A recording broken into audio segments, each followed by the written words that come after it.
తెలంగాణ అందరికీ నమస్కారం. ఇక్కడ ఉన్నటువంటి వివిధ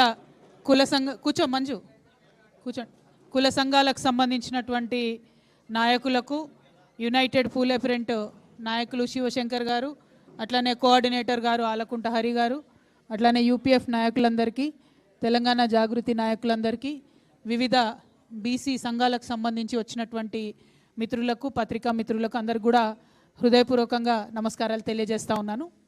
మరి ఇవాళ మనము జూలై 3వ తారీఖున ఉన్నాము.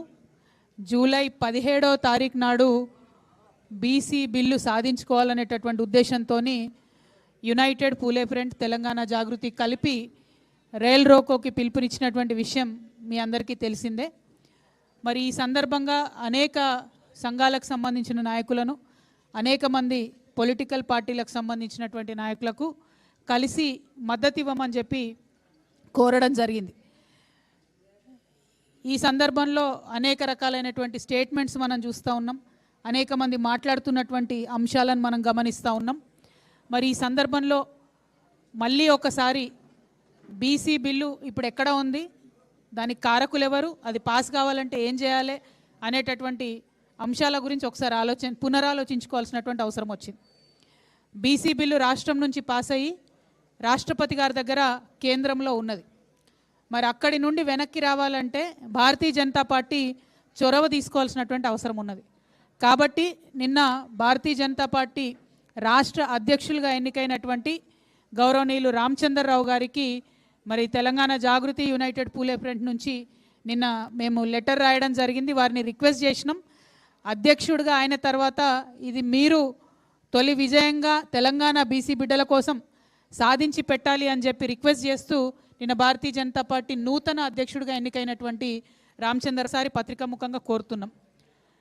ఇక రెండవ ప్రధాన పార్టీ కాంగ్రెస్ పార్టీ, రాష్ట్రంలో అధికారంలో ఉన్న పార్టీ, బిల్లు పాస్ అవ్వడమే కాదు, బిల్లు పాస్ చేయడమే కాదు, మేము ప్రధానమంత్రి గారి దగ్గరికి ఒక అఖిలపక్షాన్ని కూడా తీసుకొని పోతామని గౌరవ ముఖ్యమంత్రి గారు బిల్లు పాస్ అవుతున్న సందర్భంలో చెప్పడం జరిగింది. కానీ ఇంతవరకు దాని మీద కనీసం ఒక్క ముందడుగు కూడా పడలేదు. అఖిలపక్షానికి సంబంధించి ఏ పార్టీలకు ముఖ్యమంత్రి గారు లెటర్ రాయలేదు. అఖిలపక్షం తీసుకొని వస్తానని ప్రధానమంత్రి గారికి కూడా వారు లెటర్ రాయలేదు.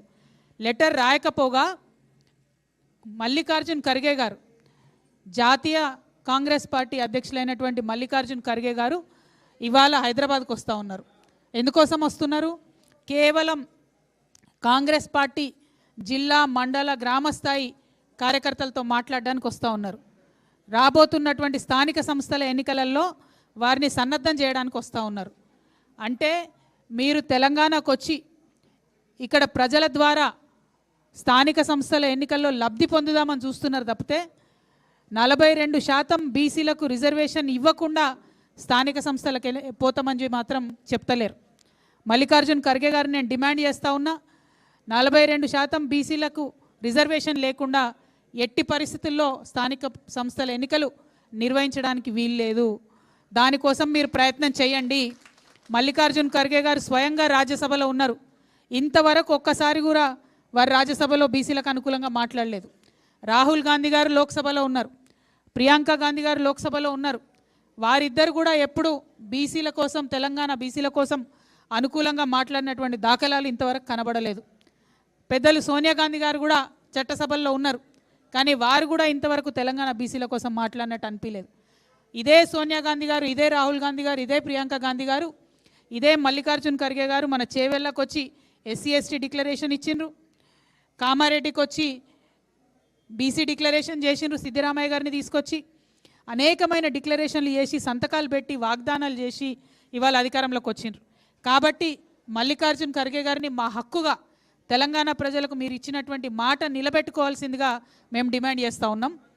వారికి లేఖ ద్వారా తెలంగాణ జాగృతి, యునైటెడ్ పూలే ఫ్రంట్ నుంచి మల్లికార్జున్ ఖర్గే గారికి లేఖ ద్వారా మేము విజ్ఞప్తి చేస్తూ ఉన్నాం. ఖచ్చితంగా 42% రిజర్వేషన్ సాధించే వరకు కాంగ్రెస్ పార్టీ ప్రయత్నం చేయాలి బలంగా. లోక్సభలో, రాజ్యసభలో భారతీయ జనతా పార్టీని నిలువరించేటటువంటి ప్రయత్నం చేయాలి, వారిని ఎండగట్టేటటువంటి ప్రయత్నం చేయాలి, వారి మీద ఒత్తిడి పెంచాలని చెప్పి డిమాండ్ చేస్తూ ఉన్నాం. ఒక పక్క ఇది జరుగుతుంటే ఇంకొక పక్క దేశ విదేశాల్లో ఉన్నటువంటి అనేక మంది ఇంటెలెక్చువల్స్ని కలుపుకొని ఒక ఇండిపెండెంట్ కమిటీ కాంగ్రెస్ ప్రభుత్వం ఏర్పాటు చేయడం జరిగింది. ఈ ఇండిపెండెంట్ కమిటీ ఏం చెప్పిందంటే, నిన్ననే వాళ్ళు రిపోర్ట్ తయారు చేసి ముఖ్యమంత్రి గారికి ఇచ్చిరట. అందులో వాళ్ళు ఏమంటారంటే, మేము మొత్తం 242 కులాలు అంటే బీసీ, ఎస్సీ, ఎస్టీ, ఓసీ అన్నీ కలిపి 242 కులాలకు సంబంధించి కాంపోజిట్ బ్యాక్వర్డ్నెస్ ఇండెక్స్ అనేది ఒకటి తయారు చేస్తూ ఉన్నాము. సిబిఐ కాంపోజిట్ బ్యాక్వర్డ్నెస్ ఇండెక్స్ అని తయారు చేస్తున్నాము. దాని తర్వాత రాష్ట్ర ప్రభుత్వం నుంచి ఇతర కార్యక్రమాలు చేపడతారని చెప్తున్నారు.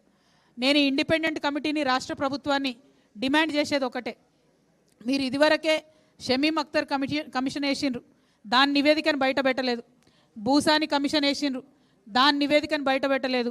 మీరు కులగణన వేసిండ్రు, ఇంతవరకు కులగణన వివరాలు గ్రామాల వారీగా బయట పెట్టాలి అని చెప్పి మేము డిమాండ్ చేస్తే అది బయట పెట్టలేదు. అది బయట పెట్టకుండా మళ్ళా నిన్న పత్రికలకు మీరు తప్పుడు లెక్కలన్నీ రిలీజ్ చేసిరు. 56.33% బీసీ ముస్లింలు, బీసీ హిందువులు కలిసి 56.33% ఉన్నారని, ఎస్టీలు 10.45% ఉన్నారని, ఎస్సీలు 17.43% ఉన్నారని, ఓసీలు 15.79% ఉన్నారని చెప్పి మీరు మళ్ళీ ఇవే లెక్కల్ని చెప్తున్నారు. ఈ లెక్కలు కరెక్టా? ఈ లెక్కలు కరెక్ట్ అని ఘంటాపదంగా చెప్పే ధైర్యం రేవంత్ రెడ్డి గారికి ఉంటే వారిని నేను ఛాలెంజ్ చేస్తూ ఉన్నాను. మీరు గ్రామ పంచాయతీల వారుగా డీటెయిల్స్ ఇవ్వండి. దూద్ కా దూద్ పానీ కా పానీ హో జాతా. అక్కడ డీటెయిల్స్ ఇవ్వకుండా మీరు దాచిపెట్టే ప్రయత్నం చేయడం సరికాదు.